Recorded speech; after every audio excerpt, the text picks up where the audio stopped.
All right, so once you're done charging your battery, it should start beeping frantically. You'll know once it's done.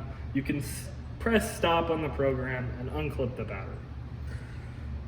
Today, we're going to talk about storage. And so, you can do this for either one of your batteries. For this sake, we're actually going to switch out our 3S battery to our 12S to give you an idea on how to plug this one in as well. Jimmying out your charger cable can take a little bit of work, so be wary of that. When you're charging in your 12S, it's important to use your XT90 and your XT150 and AS150 adapter. Typically, these will be in red for positive end and black for negative end, but because they didn't give us the correct charger or the correct connector, this one is black. You then connect this one up to the charger,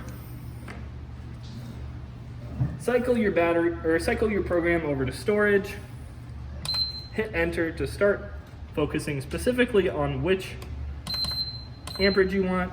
As you can see, this one has a max amperage of 1 amp, and then we cycle over to select our battery. Since we have a 6S battery, we already have exactly what we want.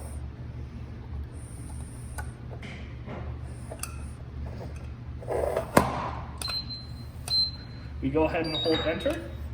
The battery checks to make sure that we see 6, entered 6, that's right.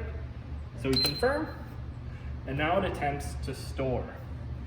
So what this does is charge or discharge the battery in order to get 3.8 volts per cell. This is what you want to do for your long-term storage. And this is important that you store it at around this voltage because as it sits, it will actually start to discharge. The more that the battery discharges, the closer it'll get to a critical failure in this voltage. If your voltage ever gets below 3 volts per cell, it's extremely difficult to use the battery or recover it. So it's important to make sure that when you store this battery, well, either of these batteries, that you use the storage function to get it to be at 3.8 volts per cell. Thank you.